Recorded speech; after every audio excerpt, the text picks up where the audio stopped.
My name is Fonda Farrell. I'm 34 years old and I'm a structural engineer. I calculate how much weight a thing can carry before it breaks. Last summer at my parents' 40th anniversary party, my mom stood in the living room I had been quietly paying for since I was 26 and announced to a room full of relatives that my brother had done more for this family than I ever could. She said it with one hand resting on a granite countertop I bought. She had no idea whose name was on the deed of the house she was standing in. She had no idea what I had signed at 900 that Tuesday morning. But here's what none of them knew. The folder under the gift table, the notary waiting in the second row, the little ceremony my parents had planned for me that afternoon. All of it was worse than anything I had imagined. And what I did about it ended 40 years of family tradition in under 4 minutes.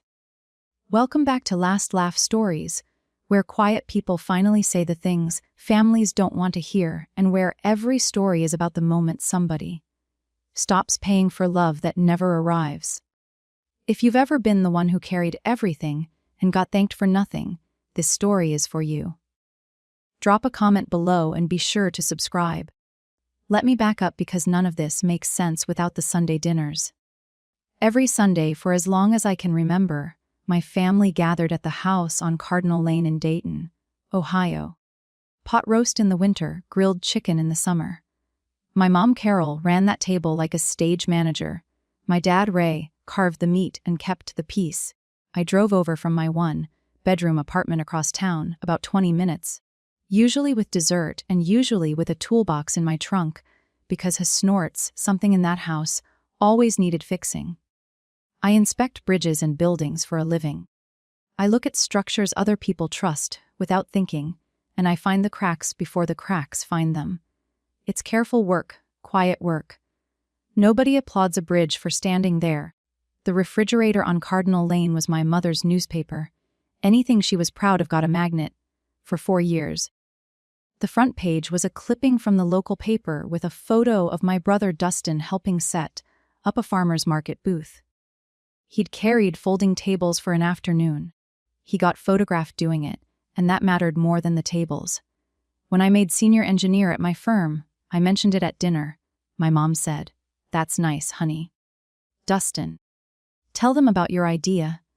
My promotion letter never made the fridge. I told myself it didn't matter. I was 26 when I learned exactly how much my place in that family cost per month, and I'd been paying the invoice so long it felt like gravity. The fridge was the family newspaper, and I had stopped reading it years ago. Looking back, that was my mistake. I should have kept reading, because the fridge is where the first warning finally showed up. 8 years ago, my dad fell at the machine shop. He was 55, a CNC machinist with 30 years on the floor, and he came down off a loading platform wrong and crushed 2 vertebrae. Surgery, then a second surgery, then a settlement that mostly went to the hospital. The shop let him go with a handshake and a sheet cake. Disability checks replaced a paycheck, and the math at Cardinal Lane stopped working within 6 months. I found out how bad it was by accident. I stopped by on a Tuesday to drop off soup and saw the envelope on the kitchen table before my mom could slide a placemat over it. Yellow paper, county seal. The word foreclosure in letters you could read from the doorway.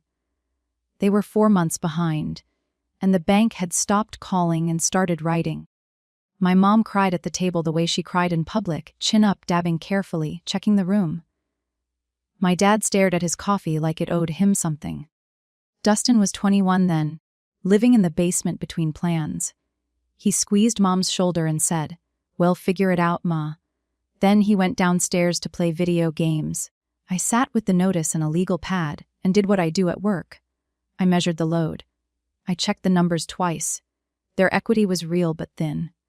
Their income was gone, and no bank on earth was refinancing a disabled machinist and a housewife. There was one way to keep that roof over my parents, and it wasn't a loan or a prayer. It was me. I drove back to my apartment that night, opened the savings account marked with my someday house, and stared at it until 200 in the morning. Saving the house would empty my future to do it. Here's what most people don't understand, and it matters for everything that came later. I didn't pay off my parents' mortgage. I bought the house. There's a canyon between those two sentences. A lawyer I consulted that month laid it out plainly. If I just handed my parents money every month, I'd be pouring my savings into an asset I had no claim to. And one missed payment later, we'd all be back at the county's mercy. The clean way, the only sane way, was a sale. So that's what we did. I bought the house on Cardinal Lane for 180 zalozen, its fair appraised value. I put down 20,000 every cent of my someday house fund and took a 15-year mortgage for 160 in my name alone. At each closing, a title company checked every land, insured the title, and recorded the deed at the county. Fonda, my parents walked out of that office with the bank paid off and 30,000 of equity in their pocket. They stayed in the house, no rent, no lease. Family being family. My dad hugged me in the parking lot and couldn't talk. My mom smoothed her coat and said we didn't need to mention the details to anyone. I thought she was embarrassed about the foreclosure. I understood too late what she was actually editing. By the following Sunday, she was telling her church friends they'd refinanced. By Christmas, the story was that they'd had a rough patch and gotten through it. The Farrell way, together. I stood in that kitchen holding a mortgage with my name on it and listened to myself disappear from my own rescue. The erasing started that first week. I just didn't know yet how far she'd take it. For 8 years, the arrangement ran like this. On the first of every month, 2,000 left my account for the mortgage, because I wanted that loan gone early, and I paid it like I was mad at it. Every year, about 5,000 more went to property taxes and insurance. When the roof aged out, I wrote the check. When the water heater quit on a Friday in January, I had a new one installed by Saturday noon. I kept renting my one-bedroom across town with its rattling baseboard heat, because my down payment fund now had a family living in it. And the 30 zalozen my parents cleared at closing, within a year 25 of it went to Dustin's food truck. Gourmet grilled cheese. He named it after Mom. She told everyone at Stain. Bridget's her son was an entrepreneur. The truck lasted 14 months, died owing money, and the whole subject just evaporated. The way Dustin's failures always did, like breath off a mirror. Meanwhile, the family group chat had its own economy. Dustin shows up with the third A of pizza, that's a photo. Dustin drives Mom to a doctor's appointment, that's a paragraph with heart emojis. I replaced the furnace motor, wrote the tax check, patched the porch step, and none of it existed, because a wire transfer doesn't smile for the camera. I noticed something in those years that I couldn't unsee. Whenever money came up near my mother, she changed the channel. Fast, smooth, like a hand over a wound. At first I thought she felt guilty. Later I wondered if something else was going on. Something I didn't have a word for yet. Why would a woman work that hard to not see the person holding up her house? It took me 8 years to get the answer. One person in that house saw me, and she paid rent nobody asked her for. My grandmother Ruth, my dad's mother, moved into the back bedroom the same year I bought the house. She was 78 then, small and sharp with opinions about everything from pie crust to the county commissioners. Officially, she was there so we could look after her. In practice, she looked after me. Every few months an envelope would appear in my purse in her slanted handwriting. For the roof, for the taxes.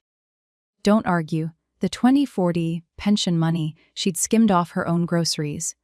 It wasn't the amount, it was the arithmetic behind it. Someone in that house was keeping my column of the ledger, even if she kept it in secret. Ruth grew peonies along the back fence, big sloppy pink ones, and on summer evenings she'd sit on the porch steps and make me sit with her. One of those evenings, my mom was in the kitchen window telling somebody on the phone about Dustin's newest almost job. Ruth watched her for a while. Then she patted my knee and said, "Being needed isn't the same as being loved, honey." I laughed it off. She didn't. She looked at me the way I look at a load-bearing wall with a hairline crack, and she said, "Don't learn that as late as I did." I asked her what she meant. She just nodded toward the kitchen window, toward my mother's silhouette, and let the peonies fill the silence. I was young enough then to think she was talking about herself. It took me 6 more years to understand. She was reading my blueprints out loud, and by the time I understood it, she wasn't there to ask. Ruth died 2 years ago at 84 in the back bedroom with the window open to her peonies. At the funeral, Dustin gave the eulogy. I'll give him this, he was good. He told the story about Ruth teaching him to fish, and half of St. Bridget's Bris in tears. And my mother sat in the front pew, receiving condolences like a woman accepting an award on someone else's behalf. Nobody asked who paid the funeral home. I did, quietly, the way I paid for everything. And I'm not saying that to complain about 4,000. I'm saying it because of what happened in the church basement afterward, over ham sandwiches. My Aunt Deb, my mom's sister, squeezed my arm and said, "Isn't Dustin something? Ruthie would have been so proud of him." And then I stood there doing math I'd never let myself do before. I was 32. I lived in a rental with someone else's name on the building. Every dollar I'd ever saved toward a home of my own was buried inside a house where my contribution was a rumor at best. The person who kept my ledger was in a casket. What did I actually want? Not the money back. I wanted one sentence said out loud in front of the family. Fonda held this together. That's it. That's the whole want. It's embarrassing how small it sounds. So, I made a plan that felt like a bridge repair. I would pay off the last of that mortgage early. And at some family occasion worth the moment, I'd finally say it myself, gently, with the paperwork done and the drama over. I rehearsed the sentence for 2 years. I thought the last payment would buy me something, and it did. Just not what I thought it was buying. Last spring, the ground started moving under Cardinal Lane. And at first it just sounded like old people talk. My dad at Sunday dinner cleared his throat and said they'd been thinking about getting their affairs in order. Wills, paperwork, that kind of thing. Sensible at 63. Then my mom set down the gravy boat and took her run at it. "We've been thinking about the house," she said. "It should really have Dustin's name on it, too. It's only fair, sweetheart. He's the son." They had floated this once before, 3 years back, and I'd said no then too. I want to be clear about that because it matters later. I was never asleep at the wheel. I kept every closing document, every tax receipt, every insurance statement in a fireproof box in my apartment. When they first asked me to add Dustin to the deed, I told them, politely, that the deed wasn't a greeting card you sign, and the answer stayed no. So, this spring I said what I'd said before. The house is handled, Mom. Nobody needs to worry about it. Something crossed her face fast, like a shadow over a field. Then the sun snapped back on, and she was smiled too quickly and said the thing that should have made me run. "Well, your father and I have our 40th anniversary coming up in July. We're having everyone over. The whole family." She reached over and patted my hand, which she had not done in years. "And we have something special planned." My dad looked at his plate. Dustin toasted with his soda can. I drove my 20 minutes back across Dayton, telling myself it was a cake and a slideshow. Schrar snorts tore. Her smile stayed with me the whole way home, sitting in the passenger seat like weather. In April, I made the final payment on the house on Cardinal Lane. 8 years of $2,000 a month, 7 years faster than the loan required, and then a number I'd been staring at since I was 26 finally read 0. There was no ceremony, a confirmation screen, a reference number, and 3 weeks later the recorded lien release showed up in my apartment mailbox between a takeout menu and a dental reminder. The county's way of saying, paid in full. Owner, Fonda Ferraro. I sat on my kitchen floor and read the whole thing twice. My cat Rivet walked across it, which felt about right for the level of recognition I was used to. I ordered a pizza and ate it right there on the floor, and I let myself feel it for one night. It's done, you did it, an entire house. Free and clear before 35. Meanwhile, my phone buzzed with the family group chat, which was celebrating something else. Dustin had a new venture. Selling fitness equipment online, ground floor, huge margins. My mom had typed a wall of praise with her signature 3 exclamation points. Nobody in that chat knew that 4 miles away their daughter had just finished carrying a 180,000 structure across an 8-year span. And honestly, that was fine. Because June was coming. The anniversary party. The whole family in one room. I decided that would be the moment. Not a gotcha. A gift. I'd stand up with the lien release in an envelope tied with ribbon and say, "Mom, Dad, the house is paid off. It's safe forever. Happy anniversary." I rehearsed how I'd say it. I rehearsed the hug afterward. I never got the chance to use any of it. One Sunday in late May, 7 weeks before the party, the furnace on Cardinal Lane died with a sound like a dropped wrench. Nobody froze, but Ohio doesn't stay warm, and a house needs heat by fall. The technician quoted Ford 800 for the replacement. I stood in the basement with him, took the estimate, and came upstairs to tell my parents I'd handle it before winter. My mom waved her hand like I'd brought up something faintly rude. "Not at the table, Fonda, honestly. Always with the money." That's what she said, to the person replacing her furnace. Always with the money. I sat down and ate her pot roast and said nothing, which was a skill I had by then the way other people have a mortgage, built up over years, painfully, one payment at a time. 20 minutes later, Dustin arrived late, Cologne first, carrying 2 pizzas nobody needed since dinner was already on the table. 30 of pizza. My mother stood up.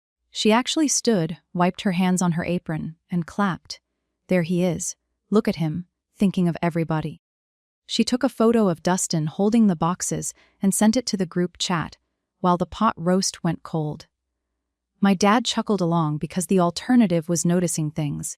I watched the whole scene like an inspector watches a stress test, and I remember thinking, with professional detachment, there it is. That's the whole system in one room. Cash flows in silence. Charm flows in applause. After dinner, as I rinsed plates, my mom appeared beside me with a dish towel, and her voice pitched low, the tone she saved for managing people. "Leave those, sweetheart. Come sit. Your father and I have been talking about the house." We sat at the kitchen table, just the 2 of us, under the light fixture I'd rewired 2 summers ago. She started soft, the way you'd talk someone onto a ledge. "The house," she said, "was the family's whole legacy. She and Dad weren't getting younger. Dustin needed a foundation, something solid under him. Because the world was harder for young men now, and he had so much potential. And family takes care of family." Every sentence was as a hand gently pushing me toward a door I couldn't see yet. And maybe it was the furnace quote in my pocket, or the ribbon I'd already bought for the lien release. But for the first time in 8 years, I asked for the thing I actually wanted. I kept my voice a level. "Mom, before we talk about Dustin's foundation, I need you to say one thing for me, just once. Who kept this house all these years? Who kept it standing?" She looked at me, and I watched something harden behind her eyes, like water going to ice in real time. Maybe honesty felt like an ambush. Maybe the ledger was somewhere she could not afford to look, because of what else was written on it. She stood up, pressed both hands flat on the granite I'd paid for, and raised her voice for the benefit of the living room. "Your brother has done more for this family than you ever could." The refrigerator hummed. Somewhere in the den. My dad turned the television up. I looked at my mother, standing in a kitchen I owned down to the pipes, and I did not argue because engineers don't argue with a failed beam. "We document it," I said. "Okay, Mom. I'm sorry I asked." I picked up my keys, complimented the pot roast, and drove home. That was the night I stopped asking. And I want you to remember the exact shape of that sentence she chose, because in 8 weeks she was going to hear it again, word for word, from me. The next Sunday, for the first time in years, I didn't go to dinner. I didn't announce it or make a point of it. I just stayed home, and the machine noticed immediately. By 200, Aunt Deb called. "Your mother is beside herself, Fonda. She says you snapped at her over nothing. You know how she is, just come to dinner." By 400, my dad left a voicemail about the weather, a long ramble about rain moving in Tuesday, and then 5 seconds of silence at the end where a different sentence lived and died. He never managed to say it, whatever it was. By 1600, the group chat posted photos of the table with my chair empty, and the caption, "Missing someone today." Here is the part I need you to understand, because it's the part I'm least proud of. At 6:30, I was sitting in my car in a grocery store parking lot, and I paid the water bill for Cardinal Lane from my phone. Autopay had flagged the card. It took 2 minutes to fix. The woman they'd erased, sitting in a Kroger parking lot, quietly making sure their showers ran hot. My best friend Jess, a nurse who has seen everything, met me for coffee that week and listened to the whole thing with her hands around her cup. She asked in snorts one question. What would happen if you just stopped? I opened my mouth to answer, and nothing came out. Stopping had never actually been on my list of options. It felt less like a choice and more like a sawing through my own beam. I told her I'd think about it. What I actually did was drive over that Wednesday to fix their dripping bathtub faucet. And that's the visit where I saw the business card. Before I tell you what I found, let me stop for 1 second, because I've been where some of you are right now. If you've ever sat in a parking lot paying a bill for people who just told you you've never done anything, tell me in the comments what kept you writing the checks. I'm asking honestly, because back then I couldn't answer it myself. And if this is starting to sound like your Sunday dinners, hit subscribe, because what I found pinned to that refrigerator 6 weeks before the party changed everything I thought I knew about my parents. Here's what happened. I let myself in on Wednesday with my toolbox, and the house was empty, both of them at some church function. On the refrigerator, pinned under the Ohio-shaped magnet, half hidden behind a coupon sheet, was a business card. Heavy stock navy lettering, Kessler and Associates, Estate and Elder Law. A handwritten time on the back, Thursday, 10:15. I stood there longer than I should have. My parents lived on my dad's disability check and would not spend $40 on a plumber, which is why my number was the one they called. Estate lawyers bill hundreds an hour. For what? They owned a 12-year-old book and a garage full of Christmas decorations. The house wasn't theirs to plan around, and they knew it, no matter what story ran at St. Bridget's. While I was still staring, the kitchen door opened, and my mom came in with grocery bags, saw where my eyes were, and moved faster than I'd seen her move in years. The card vanished into her purse. Church directory ad, she said, smooth as icing. They're everywhere. Then she offered me coffee, sweet as pie, and I drank it, and we both performed normal. I fixed her faucet. I drove home. I did not stop thinking about the card. The following Sunday answered every question I had, plus several I hadn't thought to ask. My parents were at the 1000 service, and I was at the house swapping a washer in the kitchen faucet, and I needed plumber's tape, and the junk drawer didn't have it. So I went to the top desk in the den where my dad keeps tape and twine and 40 years of rubber bands. And there it was. Not hidden, exactly. Filed in the open slot, thick as a phone book's ghost. A manila folder with my mother's handwriting across the front in blue ballpoint. Family legacy. You already know I opened it. The first page was a letter from Kessler and Associates addressed to my parents. The second was a document with a title I read 3 times before my hands got the message. Quitclaim deed draft. Grantor Fonda Farrell, an unmarried woman. Grantees Raymond and Carol Farrell. My name, typed by a stranger, on a paper built to move my house out of my hands. Under it, a draft of new wills for both of my parents. The house on Cardinal Lane, upon their passing, to their son, Dustin Farrell. Not one mention of me in any clause of any page, except on the line where I was supposed to sign myself away. I stood in the den hearing my own pulse, and then I found the sticky note, yellow square, stuck to the inside cover in my mother's hand. 4 lines that turn my spine to rebar. Anniversary. After the toast. She won't say no in front of everyone. I looked out the den window at Ruth's peonies coming into bloom along the back fence. And I understood, fully and finally, what the something special was. The party wasn't a party. It was a closing. And I was the asset. I want to tell you I threw the folder across the room. I didn't. I sat down in my dad's desk chair and read every page like a site report, because the details were about to matter enormously. The lawyer's letter was careful, the way lawyers are careful, but the shape of the plan was all there. Step 1, present the quitclaim deed at a family gathering, framed as legacy planning.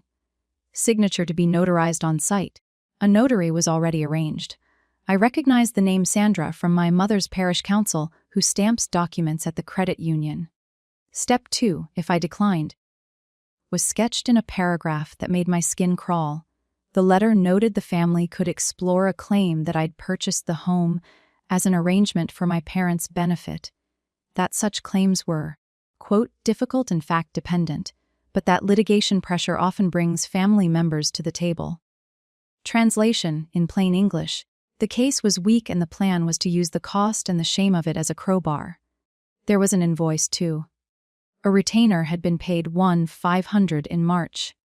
I sat there doing the ugly arithmetic. People who couldn't cover a furnace had found money to lawyer up against their own daughter. I laid each page flat on the desk and photographed it with my phone, front and back, in order.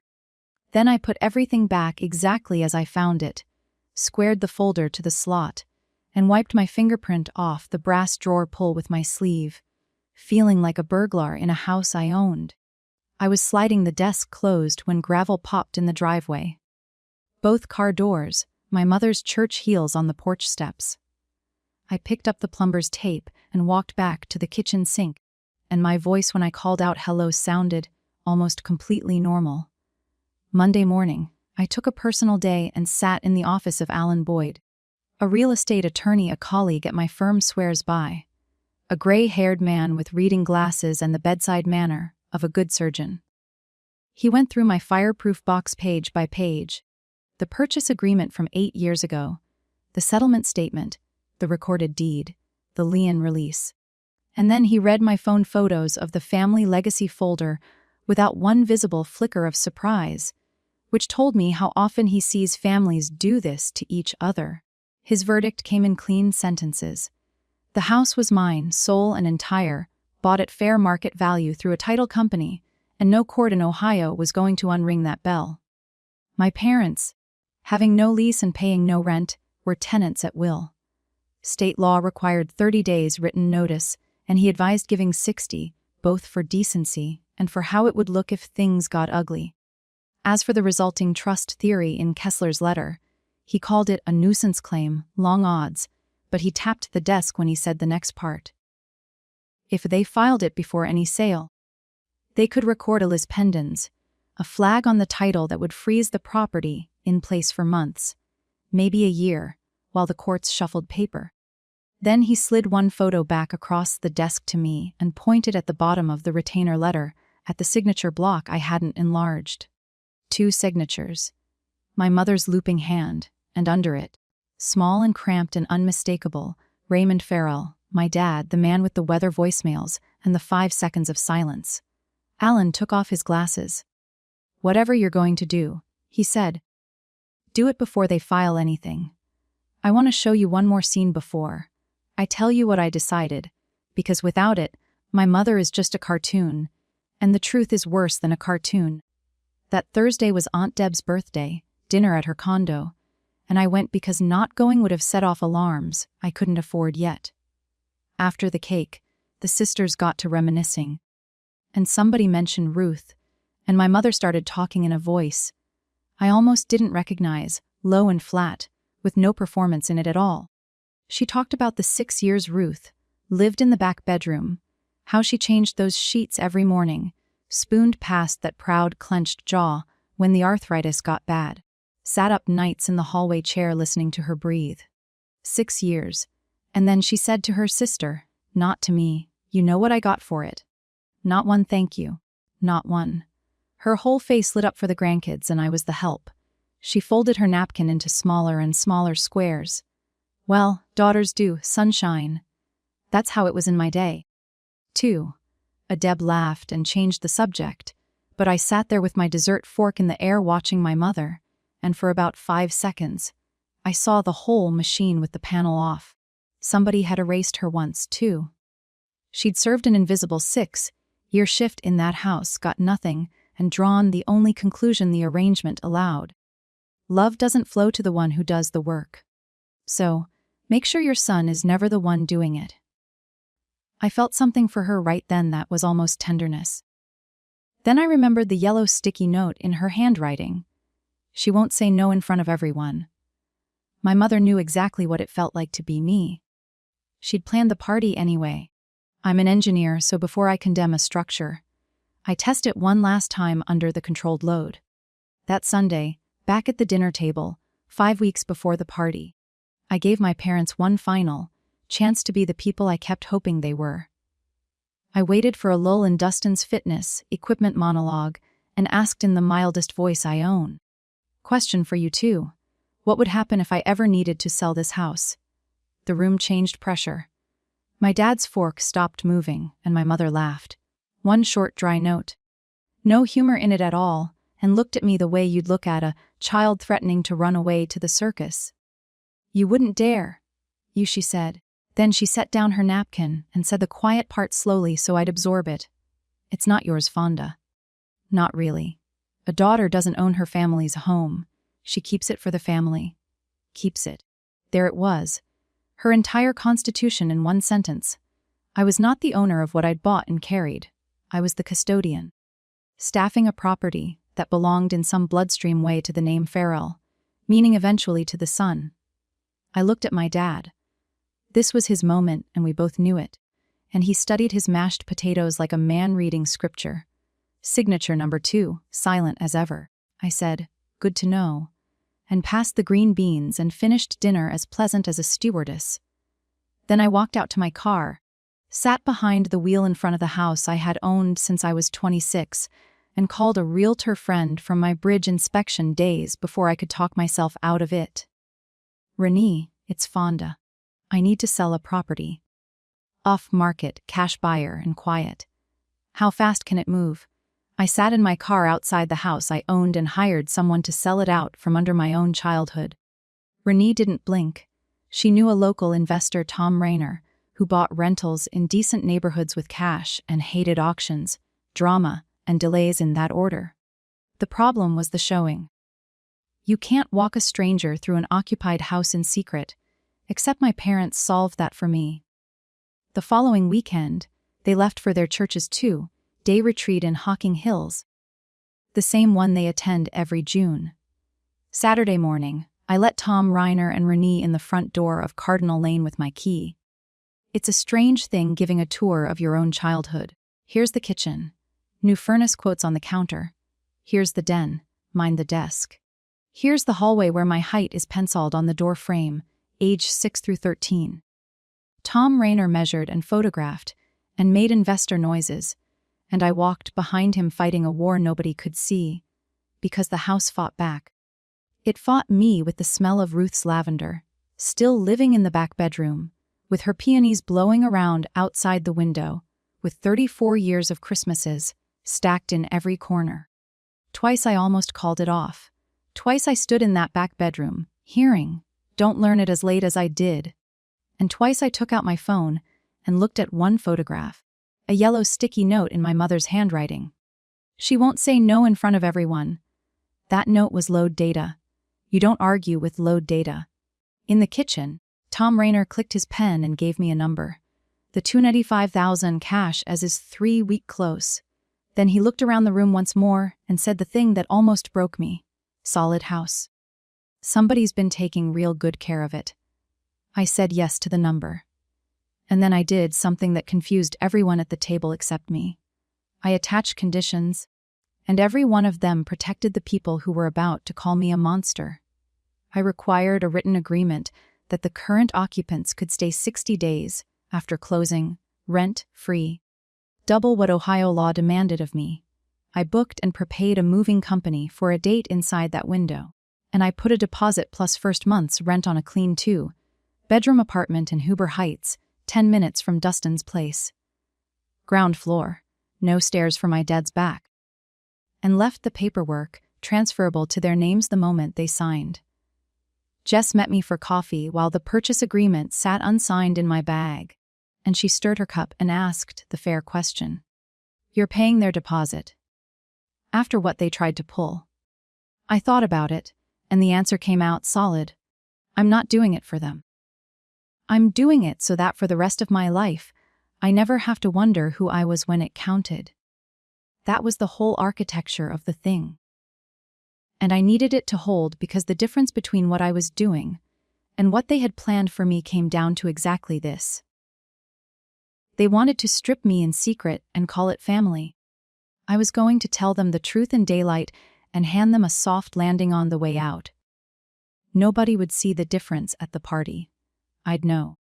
That night I spread the purchase agreement on my kitchen table and rivets supervised from the counter, and my pen stopped over the signature line for 2 full seconds. One breath. Ruth's voice. I signed. 21 days to closing, and the anniversary party waiting 4 days past the finish line like a nail sticking out of a stair.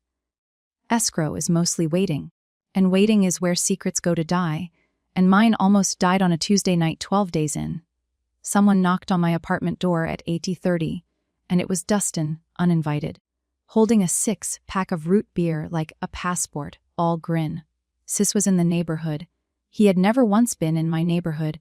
He needed, it emerged over the next 20 minutes, a $3,000 for inventory, ground floor, huge margins, pay me back by Labor Day, family rate.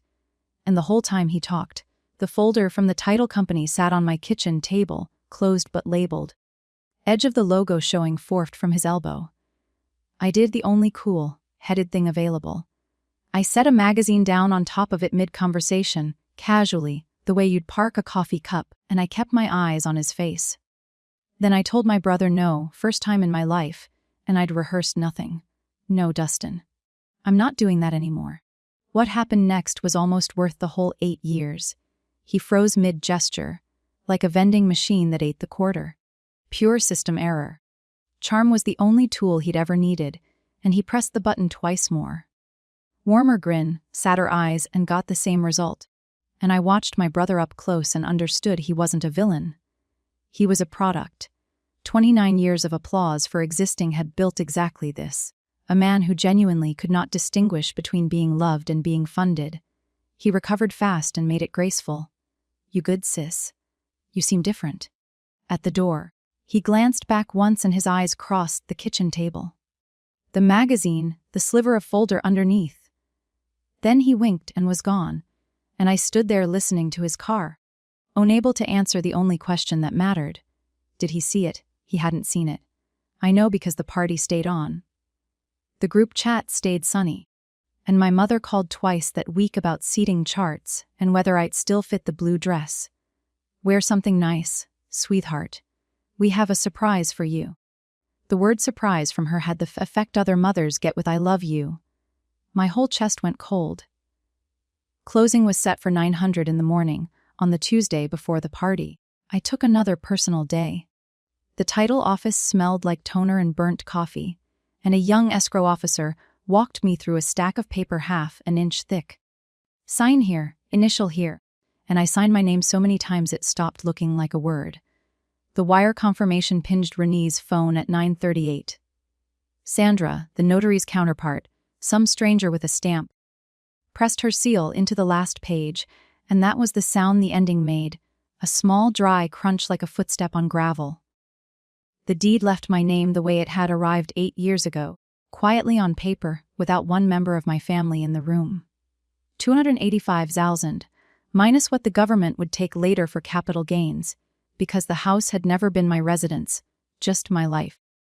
I want to be honest about what it felt like, because it did not feel like victory. It felt like signing a death certificate for someone who'd been sick a long time. The Sunday before closing. While they were at church, I had driven over one last time and dug up one root cutting of Ruth's peonies with a trowel and potted in an old paint bucket. And that bucket rode home buckled into my passenger seat like a child. I was carrying it up my apartment stairs when my phone rang. Mom, sugar in her voice. Don't be late Saturday, sweetheart. You're going to want to be there for the toast. Friday night, I sat at my kitchen table and prepared for a party the way I prep for a structural hearing. 3 envelopes, white, labeled in my neatest engineer's print. Envelope 1 formal 60-day notice to vacate, dated, compliant with Ohio law, stapled to Tom Reiner's signed letter confirming the occupant's right to stay those 60 days, free of charge.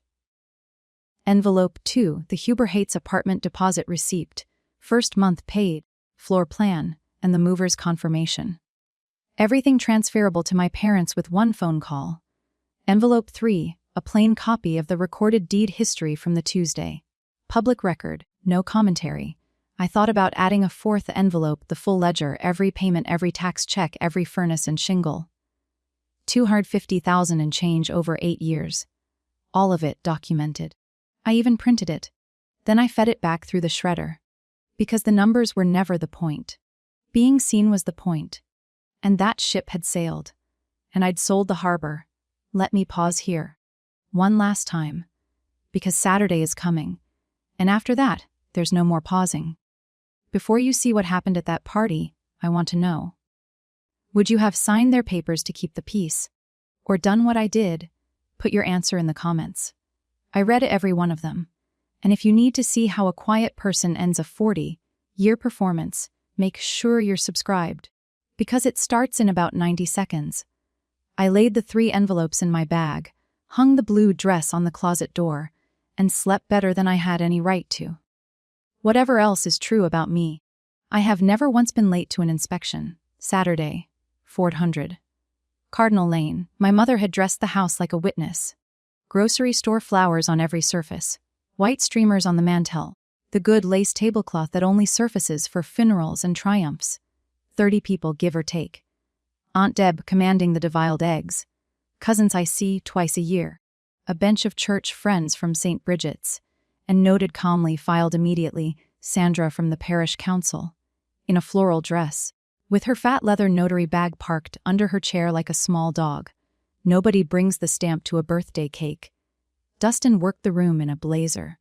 Master of ceremonies. Refilling drinks. Landing jokes. Magnificent at the only job he's ever kept.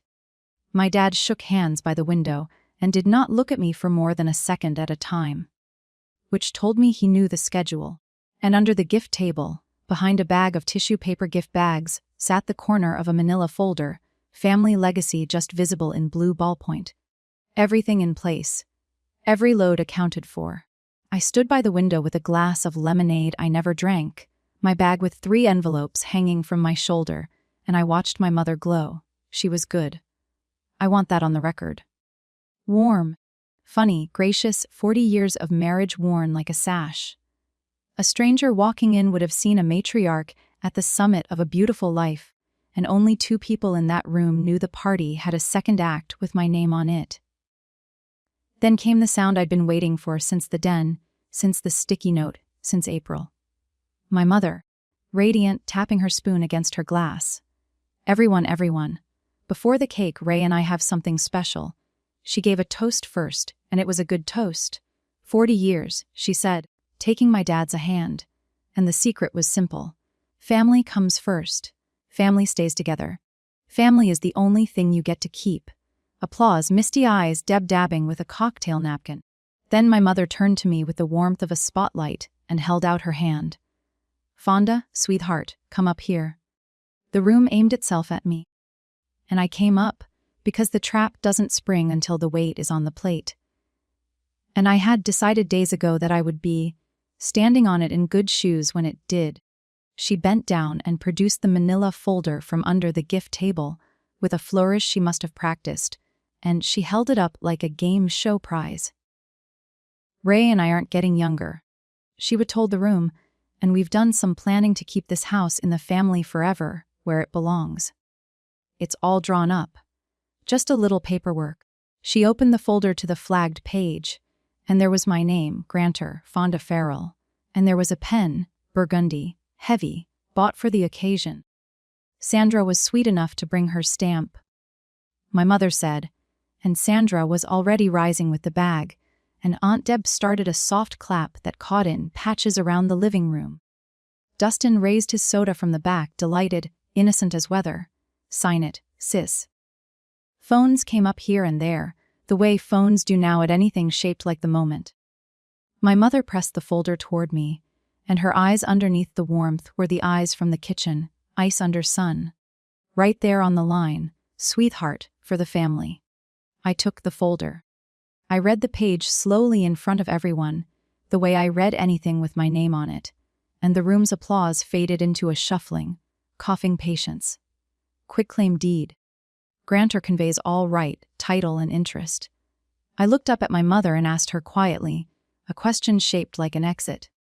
"Mom, do you want to tell them what this actually is? Or should I?" A ripple. Her smile recalibrated maybe a quarter inch.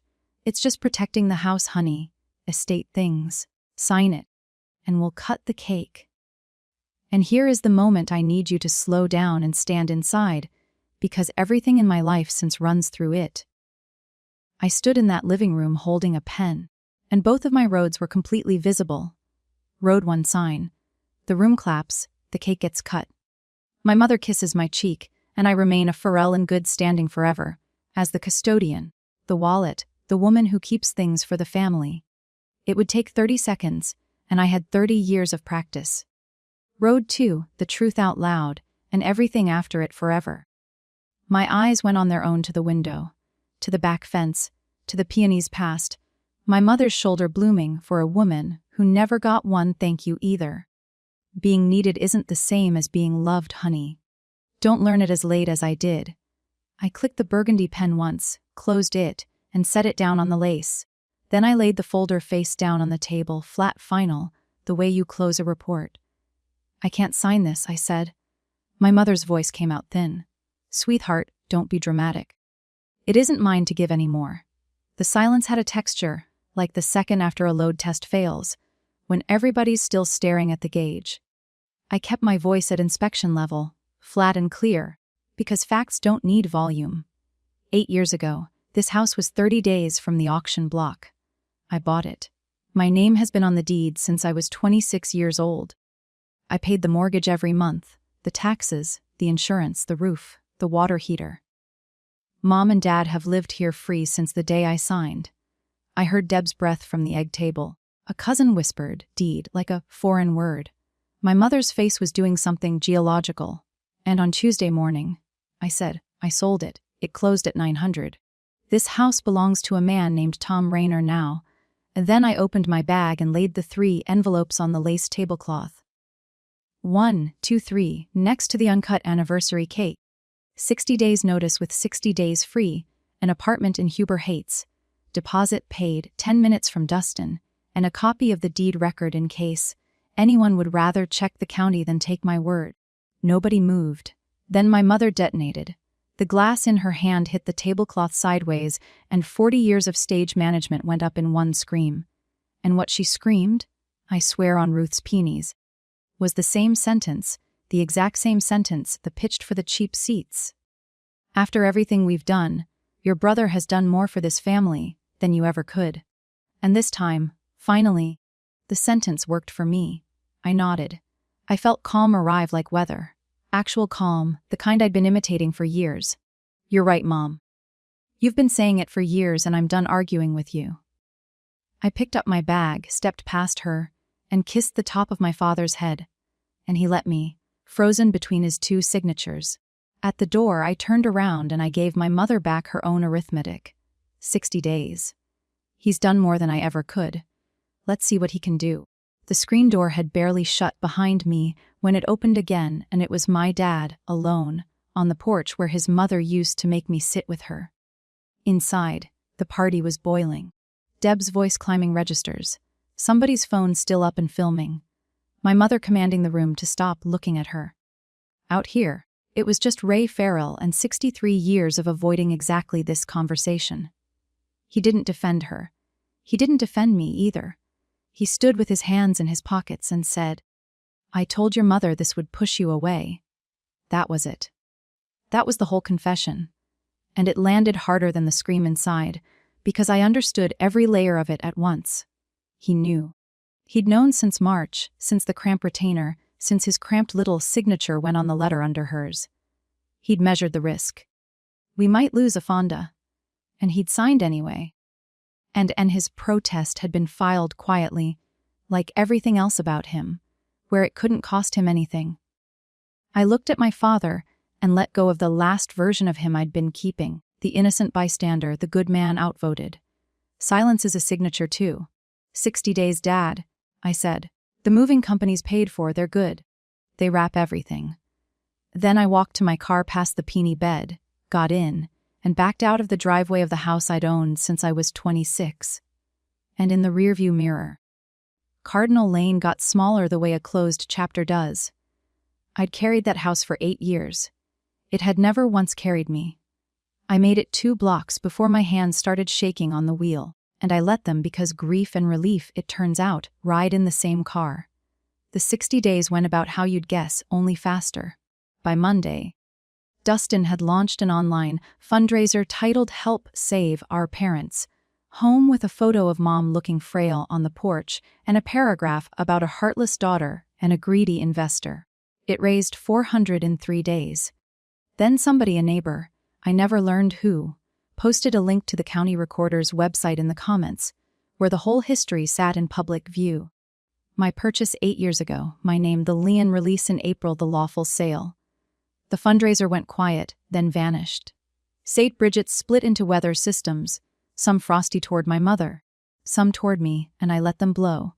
I didn't post, didn't explain, didn't answer Deb's messages, which cycled from fury to guilt to a casserole invitation in 11 days. Paper doesn't argue. And it doesn't have to. The movers I'd paid for showed up on in week 7. My parents took the Huber Heights apartment. Mom reportedly called it charity and signed the transfer paperwork anyway, which is my mother in a single sentence. Dustin stood in the driveway on moving day telling the cousins not to worry. He'd had it from here. He'd handle everything. Mom and Dad were his responsibility now. I got all this second-hand from a cousin who kept me on the group chat out of what I can only call journalistic instinct. He'd handle everything. He lasted 6 weeks. 6 weeks. That's how long my brother's era of doing more for this family lasted once doing more had a price tag. He'd moved into the 2nd bedroom of the Huber Heights apartment announcing he'd cover the rent going forward, and by week 3 he was borrowing the rent from Mom's grocery envelope. And by week 6 his girlfriend had a place across town with a garage for his inventory, and he was gone promising Sundays. The cousins tell me my parents manage. Dad's disability covers the apartment mostly. They're not out on any street. What's gone is the margin, the invisible cushion that used to absorb every furnace, every tax bill, every surprise, and used to be named me. For the first time in decades, my parents are carrying the actual weight of their actual life, and the weight is teaching them what I never could by saying it. My mother hasn't spoken to me since the party. She tells her version at St. Bridget's, where I'm the daughter, who sold her parents' home out from under them, and some people believe it. And fewer people believe it than she thinks. The sentence has a shorter reach without a living room I furnished to say it in. My dad texts me sometimes. Rain coming Tuesday. Buckeyes look good this year. I text back about the weather, and we are, in our way, honest with each other for the first time. Neither of us mentions the 5 seconds of silence. Here's where I actually live now. After capital gains taxes and closing costs, the sale left me enough to buy a place of my own nearly outright. And in late October, I bought a small 2-bedroom on the south side of Dayton, brick, 1952. Good bones. I checked professionally. It's the first thing I have ever signed my name to that was for me. The evening I got the keys, I carried exactly one thing inside before the furniture. A paint bucket with a peony root in it, and I planted it along the back fence before dark, patting the dirt down with my bare hands while Rivet judged me from the window. It bloomed this spring, one big sloppy pink fist of a flower facing the porch, and I have coffee out there with it most mornings. And some mornings I say good morning out loud like a crazy person. And I don't care. In November, I hosted a dinner. Jess brought her famous rolls. Renee brought wine. A couple of engineers from my firm brought their kids. And my cousin's daughter, Maya 19, showed up early to help me cook. Every chair at my table was full of people who chose to be in it. Around midnight, drying dishes, Maya went quiet, and then asked me the real question she'd come with. How did you do it? Say no to your mom. I can't even say it to mine.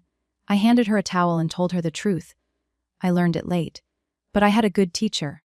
My grandmother told me on a porch full of peonies that being needed isn't the same as being loved. And the day I finally stopped confusing the two, I lost the house I'd paid for, the family I'd paid for it with, and every invisible chain that came with both. And I found the walls that will actually hold me. That's my story. One deed with my name on it. One folder under a gift table. 60 days notice. And a brother finally getting his chance to do more. If you're the one who carries your family and gets thanked for nothing, protect what's yours because paper doesn't lie even when people do. Share this with someone who writes the quiet checks. Drop a comment, hit subscribe, and I'll see you in the next one.